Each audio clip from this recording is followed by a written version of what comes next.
Live है। कल हम लोग क्वेश्चन नंबर 10 तक शायद देख चुके थे। क्वेश्चन नंबर 10 तक हम लोग देख चुके थे। हम लोग क्वेश्चन नंबर 11 में आ जा रहे हैं। 11 क्वेश्चन है कि विद्युतशीलता। विद्युतशीलता का मतलब होता है परमिटिविटी। विद्युतशीलता का कह रहा है कि मात्रक क्या होता है, विद्युतशीलता। अब यहां देखिएगा, इप्सिलेंट नॉट, इप्सिलेंट नॉट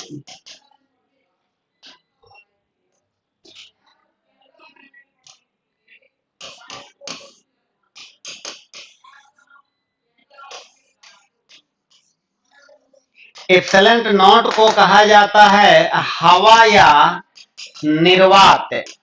हवा या निर्वात की विद्युतशीलता, विद्युतशीलता या पारावैधुता, पारावैधुता, परमिटिविटी, परमिटिविटी कहा जाता है। और इसी विद्युतशीलता का मात्रक आपसे पूछा जा रहा है, मात्रक पूछा जा रहा है। तो इसका पहले मान तो देख लीजिए। मान जो होता है 8.85 गुणे 10 का पावर माइनस 12। और यहां देखिए कूलम्ब का स्क्वायर बटा न्यूटन गुणे मीटर का स्क्वायर, और नहीं तो यही होता है फराडे, फराडे और बटा मीटर होता है, फराडे बटा मीटर होता है, यही होती है आपका।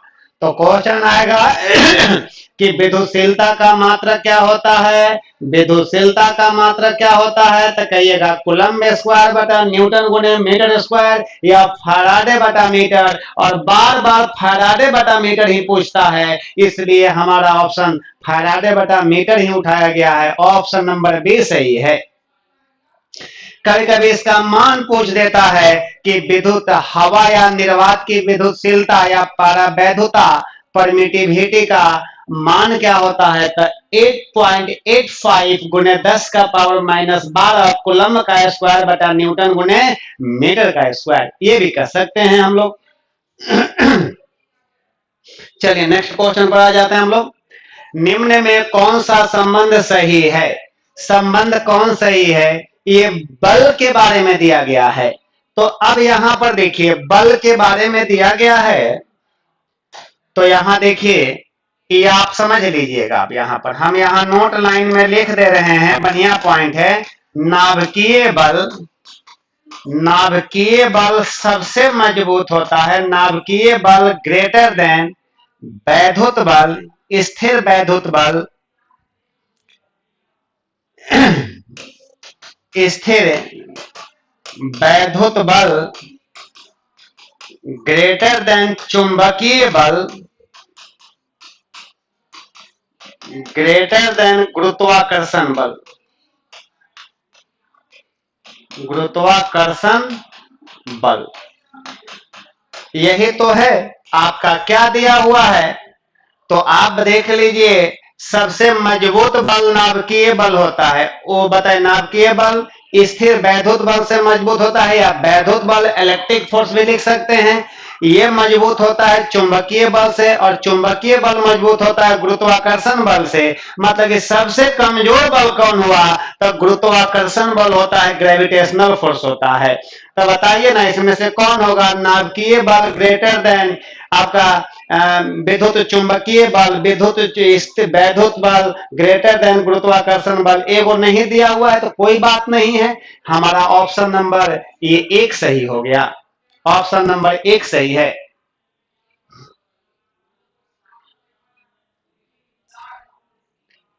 सुचिता कुमारी, स्वीटी कहां से हो आप? चलिए बहुत अच्छा।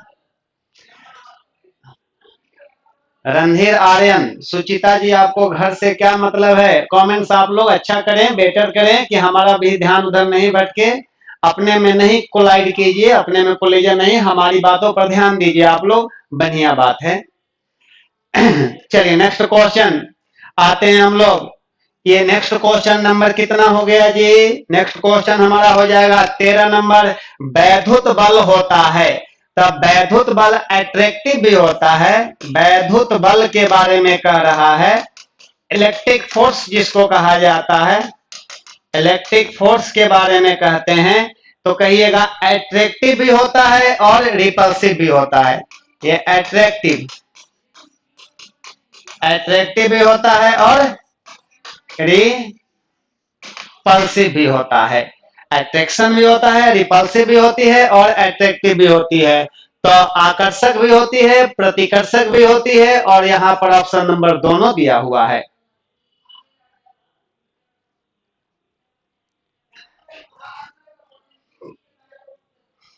चलिए, बहुत अच्छा Randhir Aryan, yes sir, yes guruji, बहुत अच्छा।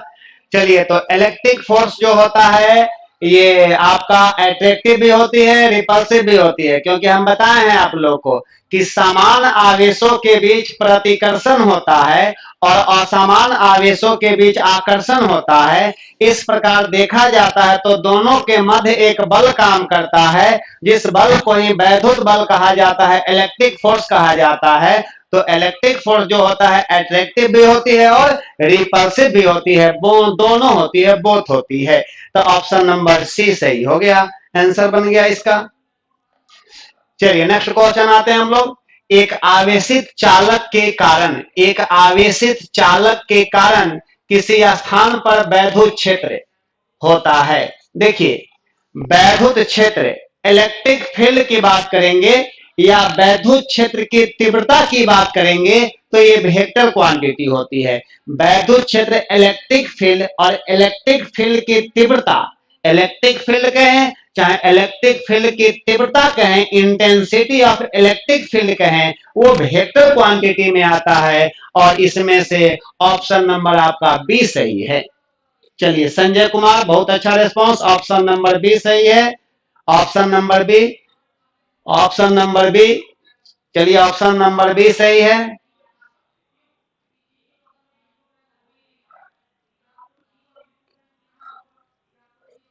चलिए, नेक्स्ट आते हैं हम लोग।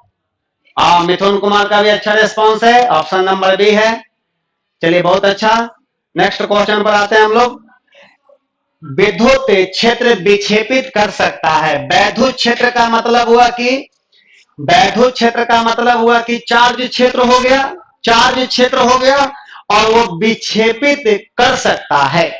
तो कहिएगा कि विक्षेपण उसी में होगा जो चार्ज होगा, जो आवेशित होगा, चाहे वो चार्ज प्लस हो या चाहे माइनस हो, चाहे माइनस हो, क्योंकि वैद्युत क्षेत्र पर प्लस और माइनस दोनों चार्ज हो सकती है, प्लस भी होता है और माइनस भी होता है। तो याद रखिएगा, ये जो एक्स किरण है ना, ये विक्षेपित कर सकती है। ये विद्युत चुंबकीय तरंग है, विद्युत चुंबकीय तरंग, इलेक्ट्रोमैग्नेटिक वेव है, इंग्लिश में कहते हैं इलेक्ट्रोमैग्नेटिक वेव होता है। और जितना भी विद्युत चुंबकीय तरंग होता है उदासीन होता है, न्यूट्रल होता है। बहुत विद्युत चुंबकीय तरंग है, जैसे आपका एक्स रे हो गया, गामा रे हो गया, आपका औरत किरण हो गया, आपका ये रेडियो तरंग हो गया, सब का सब विद्युत चुंबकीय तरंग है। और सभी विद्युत चुंबकीय तरंग जो होता है उदासीन होता है, न्यूट्रल होता है, मतलब कि उस पर ना प्लस चार्ज और ना ही माइनस चार्ज होता है। न्यूट्रॉन भी उदासीन होता है, ये न्यूट्रॉन भी उदासीन होता है, न्यूट्रल होता है, न्यूट्रल। बताइए, न्यूट्रॉन पर कोई चार्ज होता है? नहीं, कोई चार्ज नहीं होता है। अल्फा कण को हम लोग हीलियम का नाभिक कहते हैं, इसको कहते हैं हीलियम का नाभिक कहा जाता है, हीलियम का नाभिक कहते हैं। और यहाँ पर अल्फा कण कहें चाहे हीलियम प्लस कहें, तो बताइए इस पर चार्ज है ना। और गामा किरण जो है इलेक्ट्रोमैग्नेटिक वेव है, इलेक्ट्रोमैग्नेटिक वेव है, ये विद्युत चुंबकीय तरंग है और ये भी होता है न्यूट्रल, ये भी उदासीन होता है, उदासीन, इस पर भी कोई चार्ज नहीं है। तो बताइएगा वैद्युत क्षेत्र में विक्षेपण किसका होगा? वैद्युत क्षेत्र में विक्षेपण किसका होगा? अब आंसर बता दीजिए आप लोग। वैद्युत क्षेत्र में विक्षेपण किसका होगा? बताइए फास्ट आप लोग। राकेश कुमार का ऑप्शन सी आ रहा है, विजय कुमार का ए आ रहा है। अरे विजय कुमार, ये इलेक्ट्रोमैग्नेटिक वेव उदासीन होता है, यही बताए हैं। चलिए बहुत अच्छा। गणेश कुमार अकेला,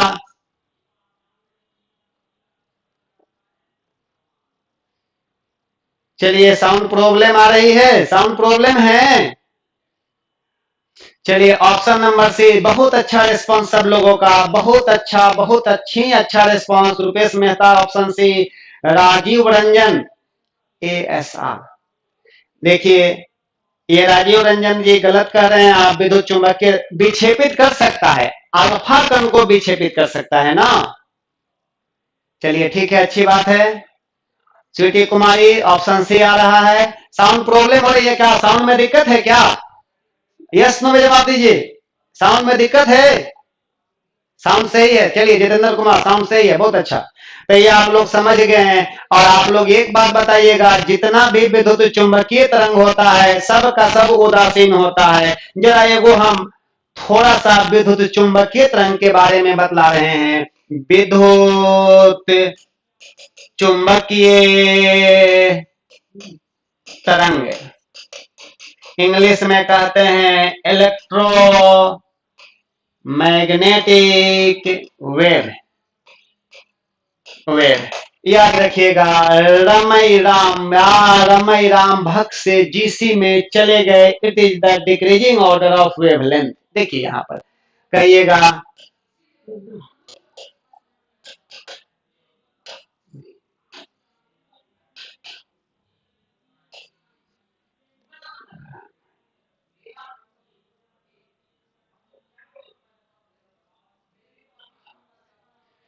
आर माने होता है radio wave, RADIO, radio wave हो गया। एम माने हो गया माइक्रोवेव, आई माने हो गया इंफ्रावेव, इंफ्रा वेव। भी माने होता है विजिबल, दृश्य प्रकाश। यू माने अल्ट्रा वायलेट, एक्सरे। ये हो गया गामा रे, गामा रे।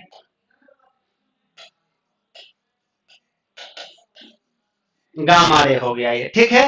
ये हम लोग विद्युत चुंबकीय तरंग का कुछ चार्ट देखे हैं। हम इधर से इधर जा रहे हैं, समझिएगा।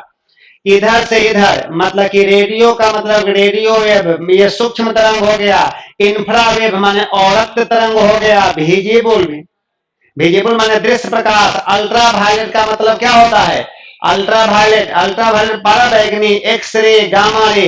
तो कहिएगा यहां पर हम लिख दे रहे हैं सभी उदासीन होते हैं। उदासीन का मतलब होता है न्यूट्रल होते हैं, सभी उदासीन होता है। तथा इस पर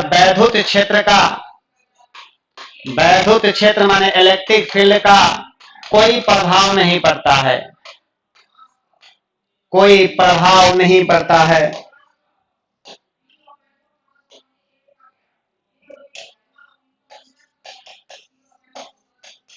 प्रभाव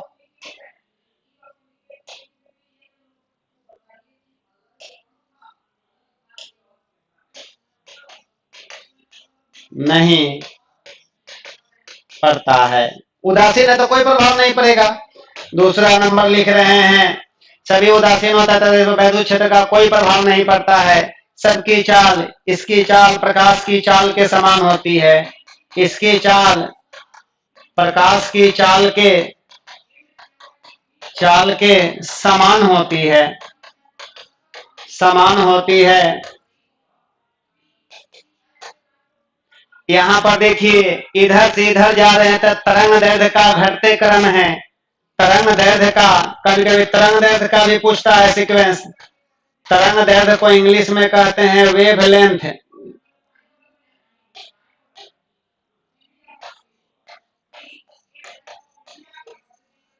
वेवलेंथ का घटते क्रम हो गया, डिक्रीजिंग ऑर्डर, घटते क्रम।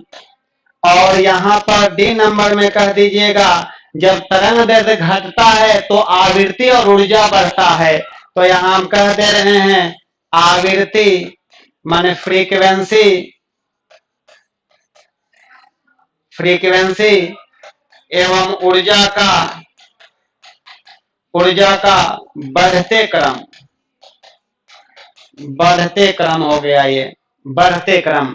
तो याद रखेंगे, मुझे नहीं कुछ बोलना है। आप लोगों को कोई प्रॉब्लम है?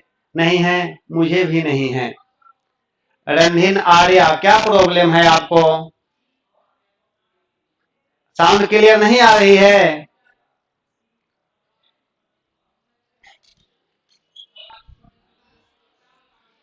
साउंड चेक किया जाए।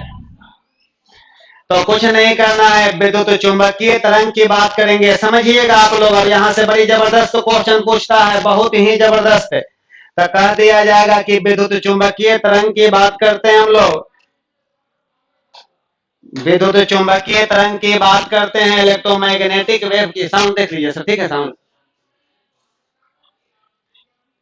देखिए, देखिए विद्युत चुंबकीय तरंग की बात करते हैं तो आर एम आई भी यू एक्स जी, रमाई राम भक्त से आर एम आई भी यू एक्स जी। आर माने रेडियो तरंग हो गया, सूक्ष्म तरंग हो गया, इसको हम लोग कहिएगा सूक्ष्म तरंग के नाम से जानेंगे। इसको हम लोग औरक्त कहेंगे, इसको दृश्य प्रकाश कहेंगे, इसको पराबैंगनी कहेंगे, इसको एक्स रे, इसको गामा रे। क्वेश्चन आएगा कभी कभी कि अल्ट्रा वायलेट जो है किसके किसके बीच में है। कभी कभी कह देगा कि तरंग दैर्ध्य के बढ़ते क्रम का कौन सा सीक्वेंस सही है, बताइए। कभी कभी कह देगा रेडियो तरंग तथा प्रकाश की चाल का अनुपात क्या होगा। तो सब जितना भी ये सब दिया हुआ है विद्युत चुंबकीय तरंग, सबकी चाल प्रकाश की चाल के समान होती है, ठीक है? फिर कह रहे हैं कि साउंड प्रॉब्लम हो रही है।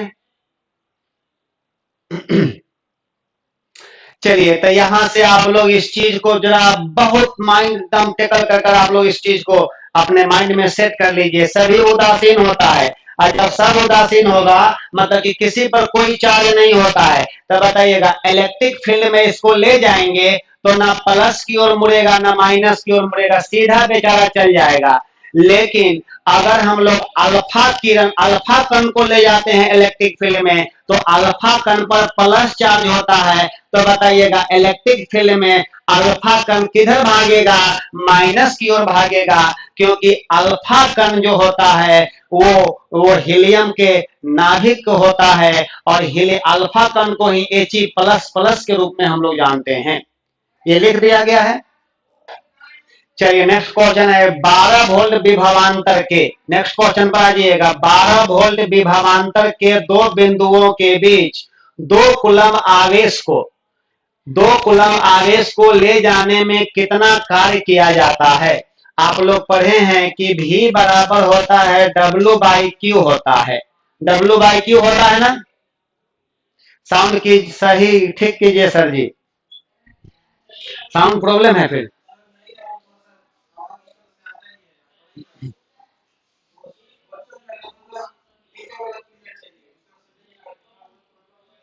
थोड़ा प्रॉब्लम ज्यादा है।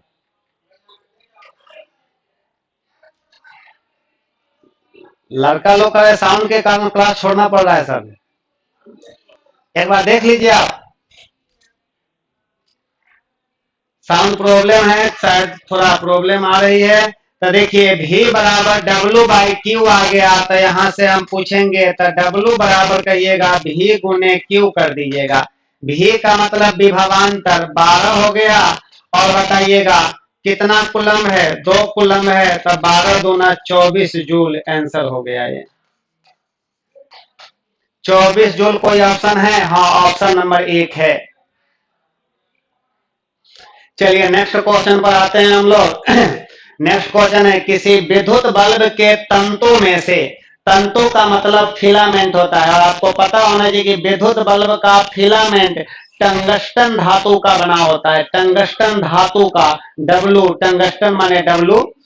तब विद्युत बल्ब के तंतु में से 0.5 एम्पियर विद्युत धारा 10 मिनट तक प्रवाहित होती है। कितना मिनट?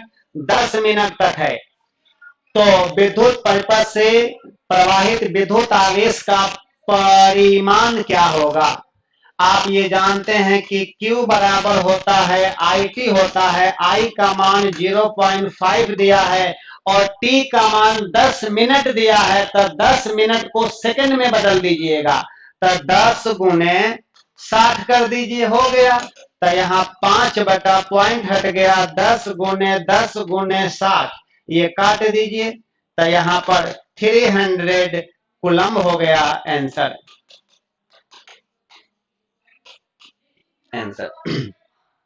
यही तो हुआ सर।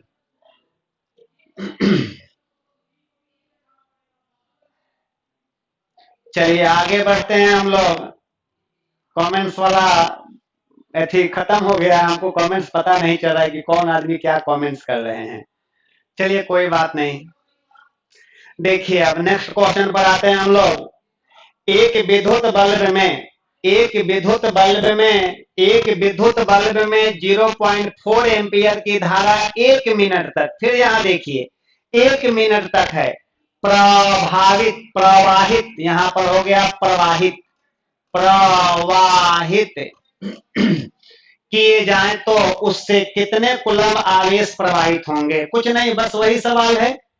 Q बराबर क्या? IT से निकालिएगा, तो I का मान 0.4 और गुणे 1 मिनट का मतलब हो गया 60 सेकंड। तो यहाँ पर कर दीजिएगा 4 बटा 10 गुणे 60 हो गया, 0 से 0 बेचारा कैंसिल हो गया, तो कहिएगा 24 कूलम्ब आंसर। यही तो हो गया। 24 कोई ऑप्शन है? हाँ, ऑप्शन नंबर 1 सही है।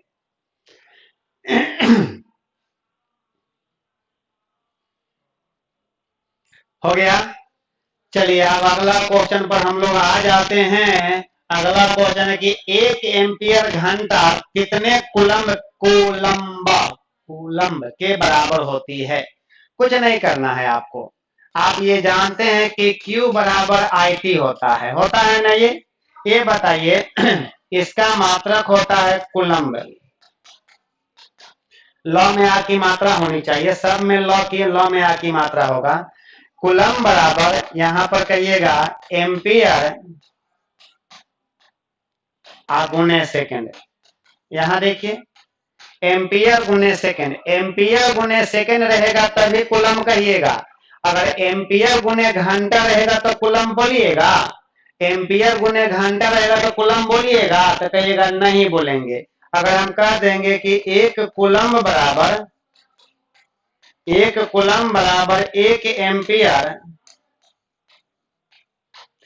एम्पियर गुने 1 सेकेंड, 1 सेकेंड, ये कर देंगे हम लोग। आप बताइएगा 1 कूलम्ब बराबर 1 एम्पियर गुने 1 सेकेंड। अगर यही कह दे कि 1 एम्पियर गुने 1 सेकेंड कितना कूलम्ब? 1 कूलम्ब।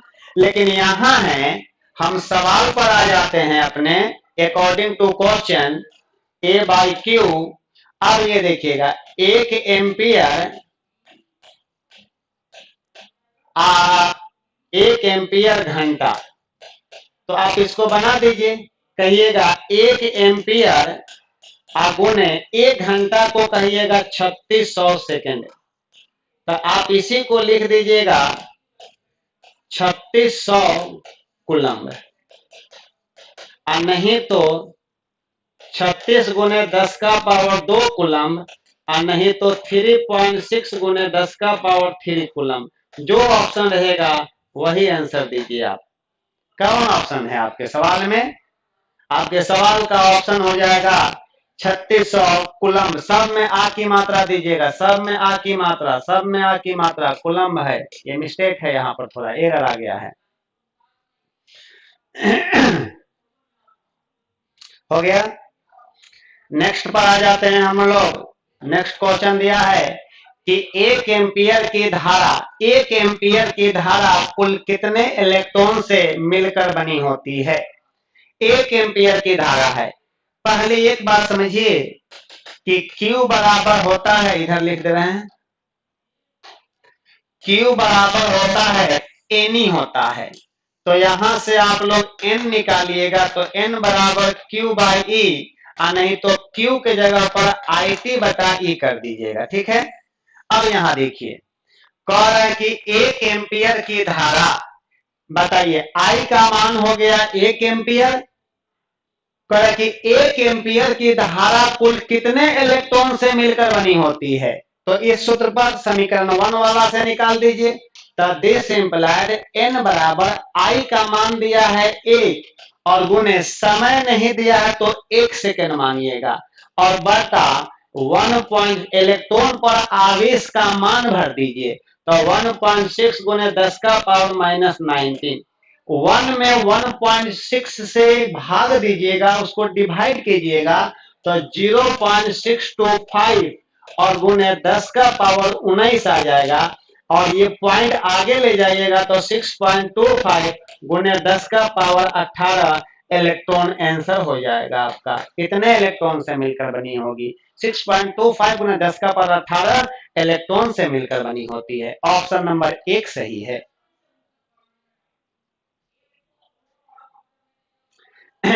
देखिए, ये तो क्वेश्चन आप लोग देखें कि 1 एम्पियर की धारा कुल कितने इलेक्ट्रॉनों से मिलकर बनी होती है, लेकिन एक क्वेश्चन अगर हम इस तरह से भी दे दें तो कैसे सोल्व करना हो आपको आप ही बताएंगे। देखिए, कह दिया जाएगा, क्वेश्चन हम दे रहे हैं, 1 माइक्रो एम्पियर की धारा, 1 माइक्रो एम्पियर की धारा कुल कितने इलेक्ट्रॉनों से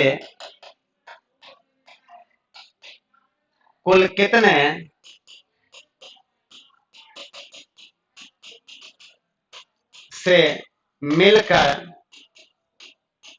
बनी होती है।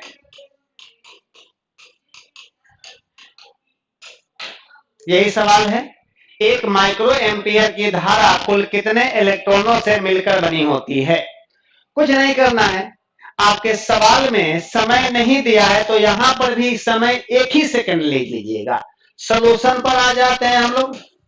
तो 1 माइक्रो एम्पियर बराबर 10 का power minus 6 ampere, milliampere रहेगा तो 10 का पावर माइनस 3 और माइक्रो रहेगा तो 10 का पावर माइनस 6। और अब आप लोग जानते हैं कि सॉरी, यहां पर देखिए, आप लोग ये जानते हैं कि N बराबर होता है IT बटा E। I का मान दिया है 10 का पावर माइनस 6 गुने 1 और बटा 1.6 गुने 10 का पावर माइनस 19। फिर ये 1 में 1.6 से डिवाइड करेंगे तो मिलेगा 0.625 और गुने ये बेचारा ऊपर तो रहेगा ही, 10 का पावर माइनस 6 गुने 10 का पावर 19, ऊपर जाएगा तो प्लस में आ जाएगा। यहाँ पर 0.625 और गुने 10 का पावर 19 में से 6 जाएगा तो कितना, 13 ही ना आएगा। चलिए, और यहाँ पर 6.25 पॉइंट को आगे बढ़ा दिए, गुने 10 का पावर 12, आंसर हो गया। ये कितना हो जाएगा आंसर, कितना हो जाएगा ये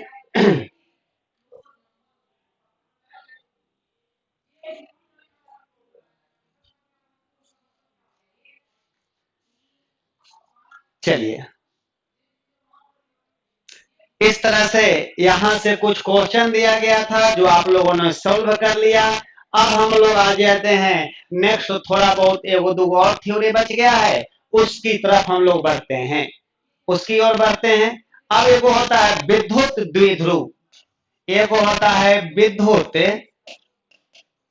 द्विध्रुव, इलेक्ट्रिक डाइपोल होता है, इलेक्ट्रिक डाइपोल। सुनिए, इलेक्ट्रिक डाइपोल में आपसे पूछेगा क्वेश्चन, देखिए इलेक्ट्रिक डाइपोल से आता है, ये होता है इलेक्ट्रिक डाइपोल मोमेंट, वैद्युत द्विध्रुव आघूर्ण होती है। तो इलेक्ट्रिक डाइपोल से क्वेश्चन आएगा कि इसका मात्रक क्या होता है। ठीक है, इसका मात्रक जब हम लोग देखेंगे तो इसका मात्रक कूलम गुने मीटर होता है। लेकिन इलेक्ट्रिक डाइपोल का एक और मात्रक, इलेक्ट्रिक डाइपोल मोमेंट का एक और मात्रक होता है डेबाई। कभी कभी डेबाई के बारे में पूछा जाता है। और ये पूछता है कि इलेक्ट्रिक डाइपोल मोमेंट कौन राशि है, वेक्टर है कि स्केलर। तो यहां से हम लोग देखेंगे कि ये वेक्टर क्वांटिटी होती है, इसका डायरेक्शन माइनस से प्लस की ओर होती है। तो ये क्या है इलेक्ट्रिक डाइपोल, तो कहिएगा यहां पर इलेक्ट्रिक डाइपोल में हम लोग कहेंगे वैद्युत द्विध्रुव, द्विध्रुव की बात करेंगे।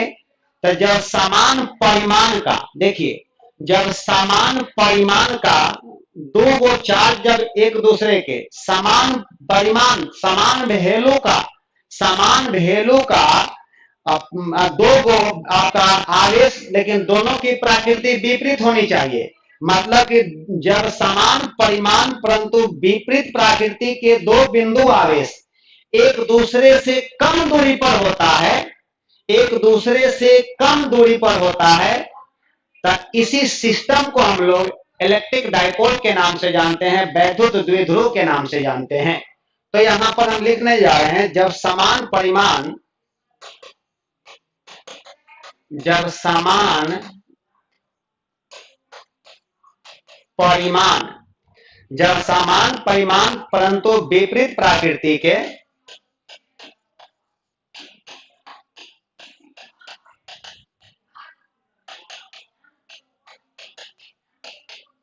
जब समान परिमाण परंतु विपरीत प्रकृति के दो बिंदु आवेश,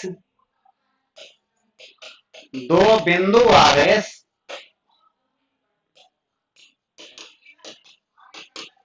दो बिंदु आवेश एक दूसरे से अल्प दूरी पर स्थित होते हैं, एक दूसरे से अल्प दूरी पर स्थित होते हैं, एक दूसरे से अल्प दूरी पर स्थित होते हैं, तो आवेशों का यह निकाय, तो आवेशों का यह निकाय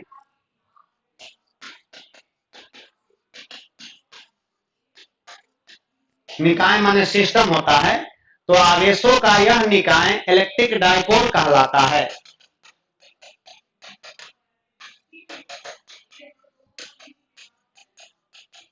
कहलाता है। समझिए, इस बात को आप समझिएगा कि जब समान परिमाण का वैल्यू का परंतु विपरीत प्रकृति के, एगो प्लस और एगो माइनस होना चाहिए, विपरीत प्रकृति के दो बिंदु आवेश एक दूसरे से अल्प दूरी पर स्थित होते हैं, नजदीक होते हैं, तो आवेशों के इसी सिस्टम को हम लोग इलेक्ट्रिक डाइपोल के नाम से जानते हैं, वैद्युत द्विध्रुव के नाम से जानते हैं।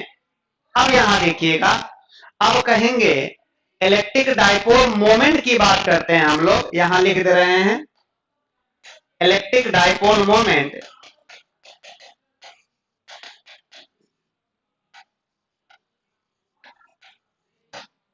इलेक्ट्रिक डाइपोल मोमेंट बराबर Q इंटू 12, जहां 12 का मतलब दोनों आवेशों के बीच की दूरी और Q का मतलब कि आवेश का मान, समान परिमाण है ना, समान परिमाण पर तो विपरीत प्रकृति के दो, तो आवेशों का मान हो गया ये।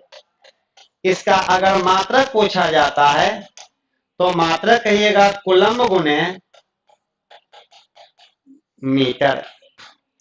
और ये राशि जो होती है, बहुत बढ़िया पॉइंट है ये, राशि सदिश होती है, वेक्टर होती है, और इसकी दिशा जो होती है, इसकी दिशा जो होती है ऋण से धन की ओर होती है। यही पॉइंट में नहीं सर, इसकी दिशा ऋण से धन की ओर होती है।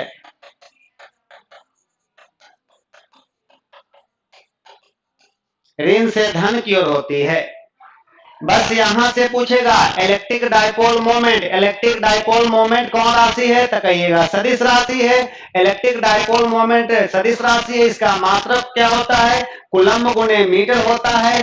अब यहां पर एक बात और समझिएगा, इसका एक अन्य मात्रक डेबाई भी होता है, इसका एक अन्य मात्रक डेबाई, और एक डेबाई में 1/3 गुने 10 का पावर माइनस 29 कूलम्ब गुने मीटर होता है। देखिए इसी बात को हम लिख दे रहे हैं यहां पर, और इसका एक अन्य मात्रक है यहां पर इलेक्ट्रिक डाइपोल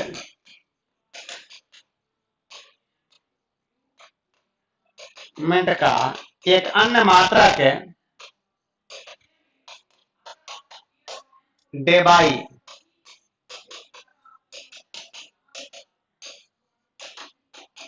होता है। और याद रखिएगा एक डेबाई बराबर 1/3 गुने 10 का पावर -29 कूलम्ब गुने मीटर। ये मनिया पॉइंट है, ये भी मुख्य पॉइंट के अंतर्गत आएगा आपका। डेबाई किसका मात्रक होता है? तो कहिएगा इलेक्ट्रिक डाइपोल मोमेंट का मात्रक डेबाई होता है। इलेक्ट्रिक डाइपोल मोमेंट का मात्रक डेबाई होता है।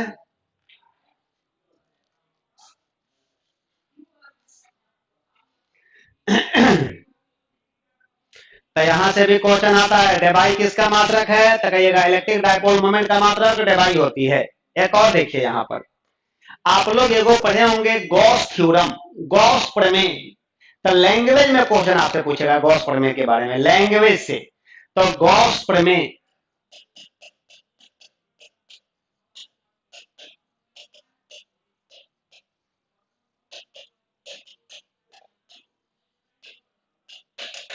गॉस प्रमेय जो है ये बंद बंद सतह बंद चीजों पर लागू होता है, खुला चीज पर लागू नहीं होता है, ये बंद चीजों पर लागू होता है। और गॉस प्रमेय क्या है?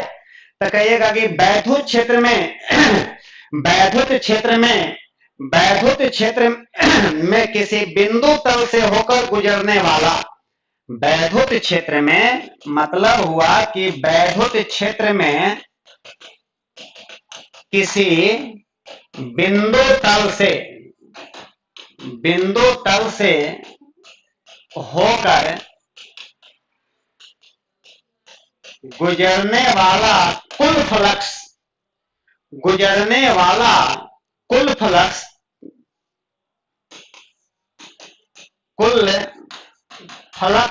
माने फाई, कुल फ्लक्स तल के भीतर उपस्थित तल के भीतर उपस्थित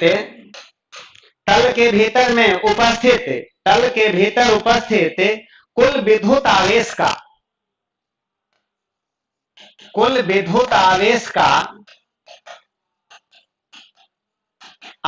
का यही बात याद रखिएगा 1/ε0 गुना होता है,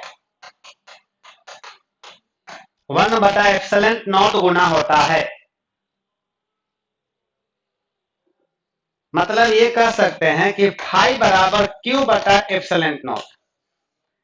यही बात कहे थे हमारे गौस साहब कि वैद्युत क्षेत्र में किसी बिंदु तल से होकर गुजरने वाला कुल फ्लक्स, टोटल फ्लक्स जो होता है तल के भीतर उपस्थित कुल आवेश का 1/ε0 गुना होता है, 1/ε। यही लैंग्वेज उठाएगा और कहेगा कि तल के भीतर कुल विद्युत आवेश का होता है ε0 गुना होता है, या 1/4 पाई आपका 1/4 पाई ε0 गुना होता है, या 1/ε0 गुना होता है। और ε0 का मान जानते हैं आप लोग 8.85 गुने 10 का पावर -12 कूलम का स्क्वायर बटा न्यूटन गुने मीटर का स्क्वायर ये होता है।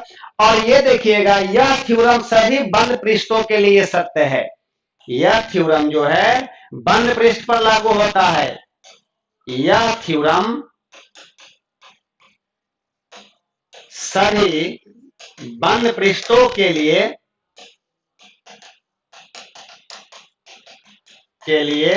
सत्य है। यह थ्योरम सभी बंद पृष्ठों के लिए सत्य है। यदि आवेश बंद तल के बाहर स्थित हो तो, अगर कह दिया जाए यदि आवेश बंद तल के बाहर स्थित हो तो, यदि आवेश बंद तल के बाहर स्थित हो तो तल से संबंधित कुल फ्लक्स शून्य होता है। हो तो तल से संबंधित कुल फ्लक्स, बाहर में फ्लक्स 0 शून्य होता है। ये मेन पॉइंट ये भी एगो हो गया। अगर बाहर में पूछा जाए तो 0 और अंदर में पूछा जाए तो कुल आवेश का 1/ε0 गुना होता है, 1/ε0 गुना होता है।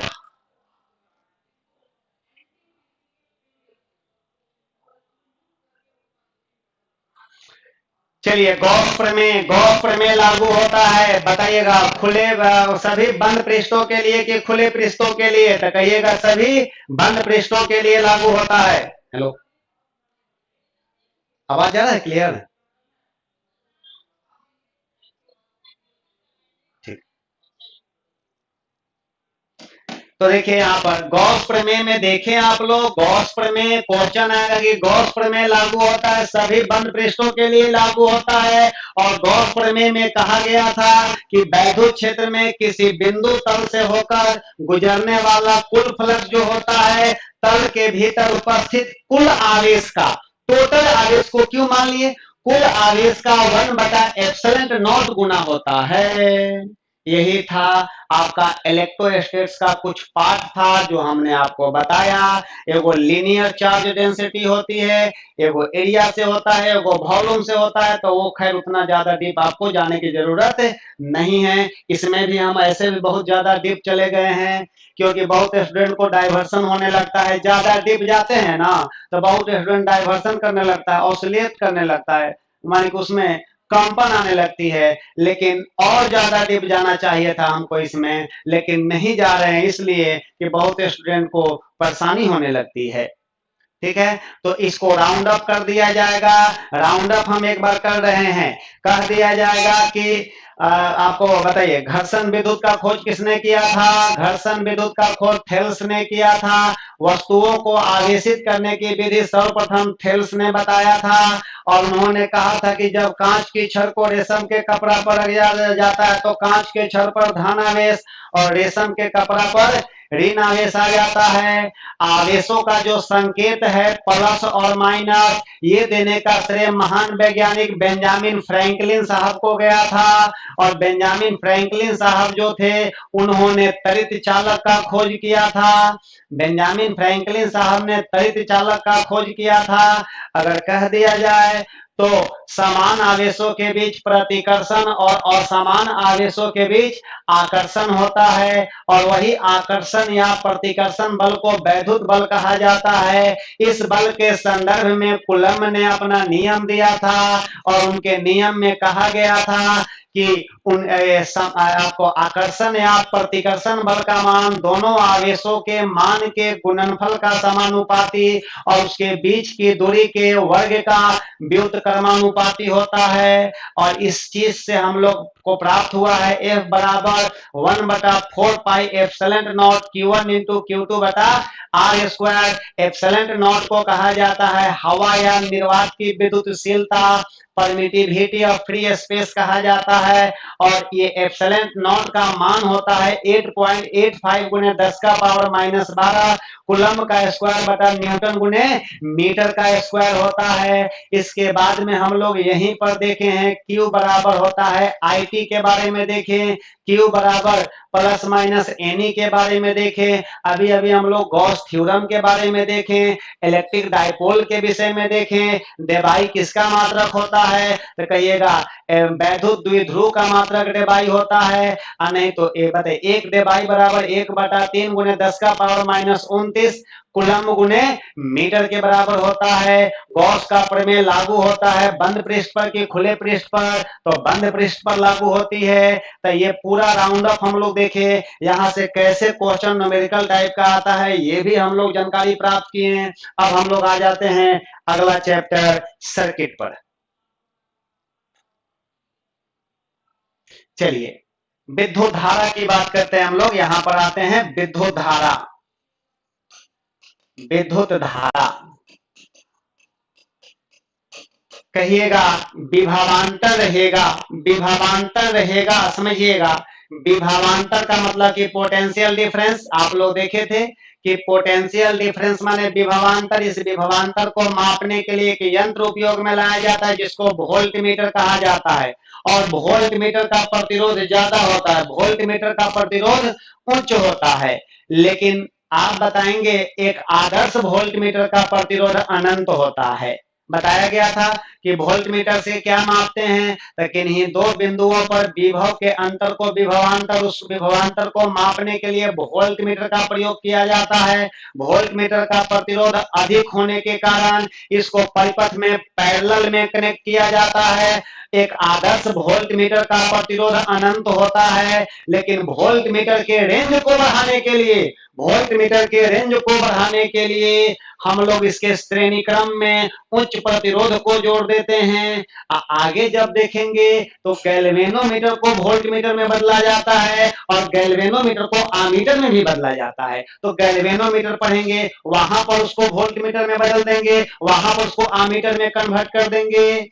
तो पहली बात ये समझिए कि विद्युत धारा क्या है, तो कहिएगा कि कोई चालक तार है, कोई कंडक्टर वायर है, और कंडक्टर वायर से आवेश प्रवाहित हो रहा है, आवेश माने क्यू प्रवाहित हो रहा है, और कितना समय में कितना आवेश बहा, यही तो कहलाता है धारा आई, यही धारा आई कहलाता है।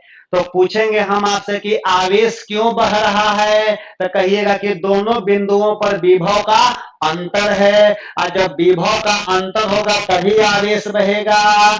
तो हम कह सकते हैं कि विभवांतर के अधीन, विभवांतर के अधीन आवेश के प्रवाह की दर को, विभवांतर के अधीन आवेश के प्रवाह की दर को विद्युत धारा कहा जाता है। और नहीं तो ये भी कह सकते हैं कि इलेक्ट्रॉन के सतत प्रवाह को, इलेक्ट्रॉन के कंटिन्यूअस फ्लो को विद्युत धारा कहा जाता है। तो यहां हम इस बात को लिखने जा रहे हैं। देखिए, विभवांतर के अधीन, विभवांतर के अधीन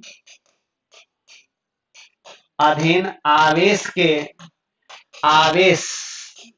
के प्रवाह की दर को, प्रवाह की दर को, दर लिख दिया गया, दर का मतलब समय से भाग देना है। आवेश के प्रवाह की दर को विद्युत धारा कहा जाता है। या दूसरे शब्दों में ये भी कह सकते हैं, इलेक्ट्रॉन के सतत प्रवाह, सतत माने कंटिन्यूअस, इलेक्ट्रॉन के सतत प्रवाह को विद्युत धारा कहा जाता है। और सुनिए, विद्युत धारा का प्रवाह हमेशा इलेक्ट्रॉन के प्रवाह के विपरीत दिशा में होता है। इलेक्ट्रॉन का प्रवाह जो होता है माइनस से प्लस की ओर होता है। माइनस का मतलब कि लोअर पोटेंशियल और प्लस का मतलब हायर पोटेंशियल होता है। समझिए, यहाँ पर विद्युत धारा का प्रवाह हमेशा इलेक्ट्रॉन के प्रवाह के विपरीत दिशा में, तो इलेक्ट्रॉन का प्रवाह निम्न विभव से उच्च विभव की ओर होता है, तो धारा का प्रवाह उच्च विभव से निम्न विभव की ओर होगा। अब यहां देखिएगा, यहां लिख दे रहे हैं इलेक्ट्रॉन का प्रवाह, लिख दे रहे हैं इलेक्ट्रॉन का प्रवाह ऋण से धन की ओर होती है। ऋण माने लोअर पोटेंशियल,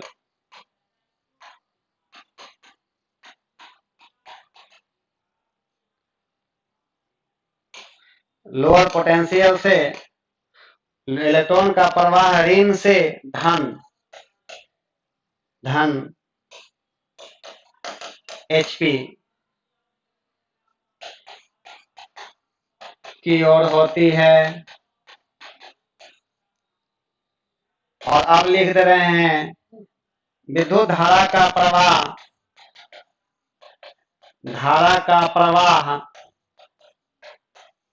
इलेक्ट्रॉन के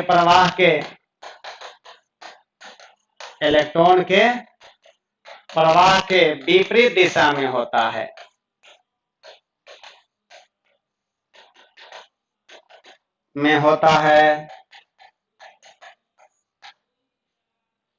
इलेक्ट्रॉन के प्रवाह के अपोजिट डायरेक्शन में होता है।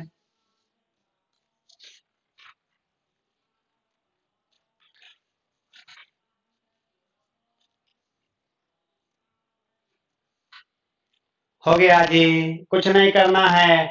आपसे कहेंगे कि 1 एम्पियर की धारा कुल कितने इलेक्ट्रॉनों से मिलकर बनी होती है, तो इसके पहले सवाल बताए थे ना कि 6.25 × 10⁻18 इलेक्ट्रॉन से मिलकर बनी होती है। तो आपके लिए यहाँ पर कुछ भी नहीं है, बहुत आसान लैंग्वेज में लिखे हैं कि विभवांतर रहेगा, तो विभवांतर के अधीन जो आवेश बहता है समय के साथ उसी को धारा कहते हैं। तो धारा I बराबर Q/T कहेंगे। अब यहाँ देखिए, इलेक्ट्रॉन के सतत प्रवाह को विद्युत धारा कहते हैं। इलेक्ट्रॉन के कंटिन्यूअस फ्लो ही विद्युत धारा को बतलाता है। इलेक्ट्रॉन का प्रवाह हमेशा माइनस से प्लस की ओर होती है, लेकिन धारा का प्रवाह प्लस से माइनस की ओर होती है। तो वही बात तो लिखे हैं कि विद्युत धारा का प्रवाह इलेक्ट्रॉन के प्रवाह के विपरीत दिशा में होता है। ये बात लिख दिया गया है यहाँ पर। अब यहाँ पर एक बात समझ लीजिए फिर से आप लोग, अब फिर से मेरी बात समझ लेंगे आप लोग। ये बात आता ही है, I बराबर होता है Q/T कहिएगा। इसी को लैंग्वेज में क्या बोलिएगा, आवेश के प्रवाह की दर को, आवेश बटा समय, आवेश के प्रवाह की दर को विद्युत धारा कहते हैं। अगर इसका पूछा जाए कि SI मात्रा क्या होता है, तो एम्पियर होता है, एम्पियर। और एम्पियर को ए द्वारा दिखाइएगा, और 1 एम्पियर बराबर 1 कूलम बटा 1 सेकंड, ये कह सकते हैं। आपसे कहेंगे कूलम प्रति सेकंड, ये देखिए लैंग्वेज में आ गया, कूलम प्रति सेकंड, कूलम प्रति सेकंड बराबर एम्पियर के होता है। कूलम प्रति सेकंड एम्पियर के बराबर होता है। या क्वेश्चन आएगा कि एम्पियर बराबर होता है कूलम गुणे सेकंड के कि कूलम प्रति सेकंड के, तो कहेंगे कूलम प्रति सेकंड के बराबर होता है। अब यहां समझेंगे आप लोग। अब यहां पर देखिए, यहां पर इसका बीमा तो जानते हैं और राशि भी जानते हैं कि राशि जो होता है ये अदिश राशि होती है, अदिश।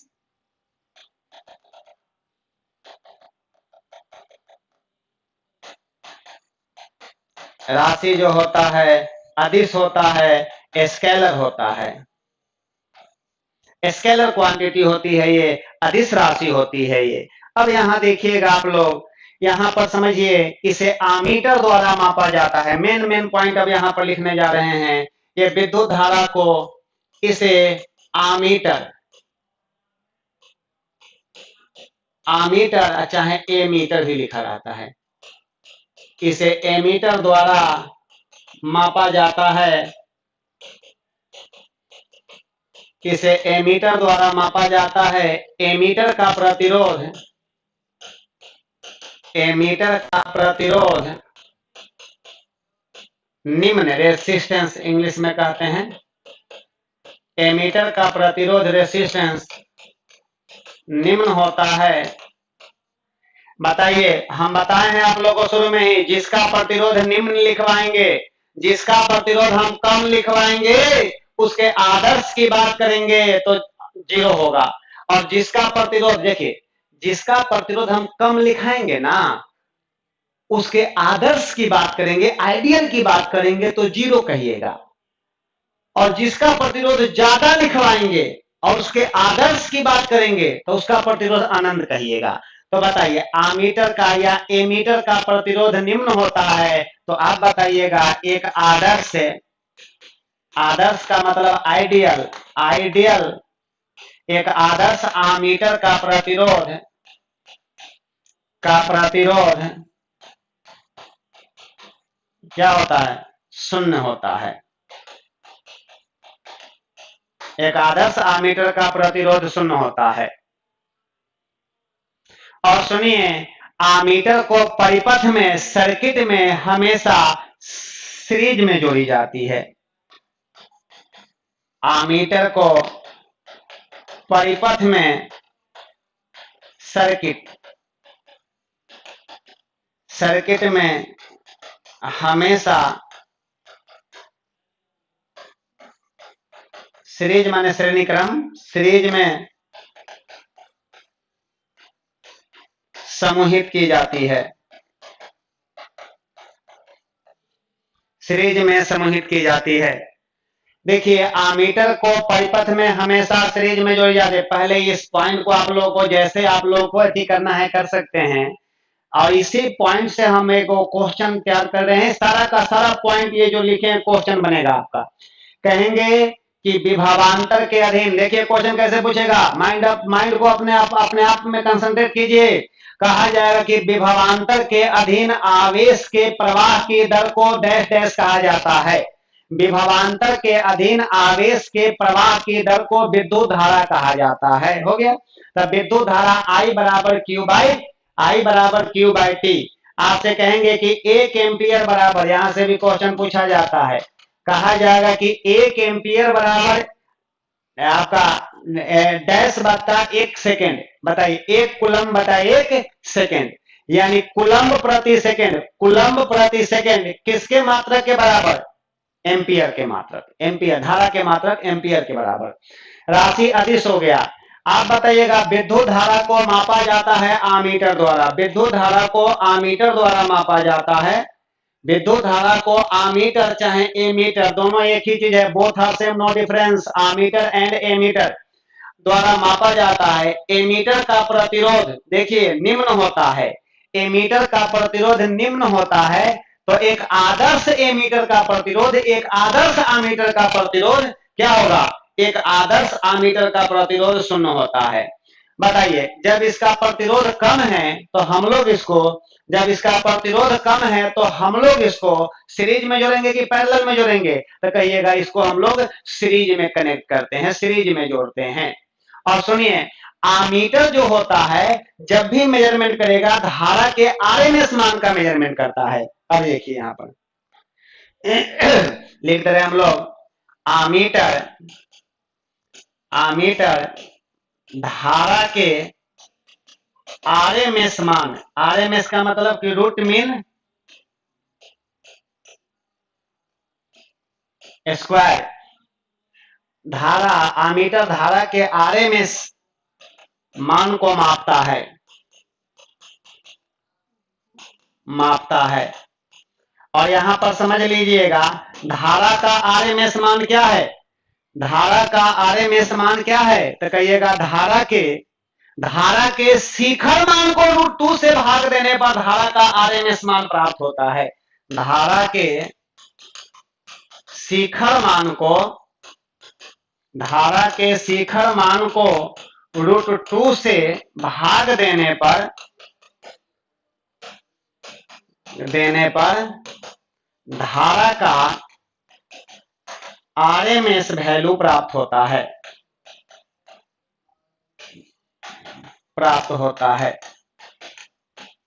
धारा का आरएमएस वैल्यू प्राप्त होता है। तो बताइए आमीटर धारा के किस मान का मेजरमेंट करता है? तो कहिएगा धारा के आरएमएस मान का मेजरमेंट करता है। इसी प्रकार से वोल्ट मीटर जो होता है विभवांतर मापता है, तो वो भी आपका आरएमएस वैल्यू का मेजरमेंट करता है।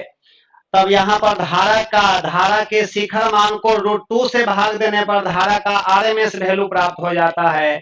अब यहाँ पर हम लोग कल इसी चीज को सर्किट डायग्राम के आधार पर बताएंगे कि आमीटर कहाँ लगाया गया, वोल्ट मीटर कहाँ लगाया गया, लोड कहाँ लगाया गया, जिसको हम लोग बल्ब भी कहेंगे। और उसके बाद में स्विच को जब हम लोग की को ऑन करेंगे तो धारा किधर से होते हुए किधर में जाएगा और कहां से आते हुए सर्किट को फुलफिल करेगा, पूरा करेगा, ये हम लोग कल देखेंगे।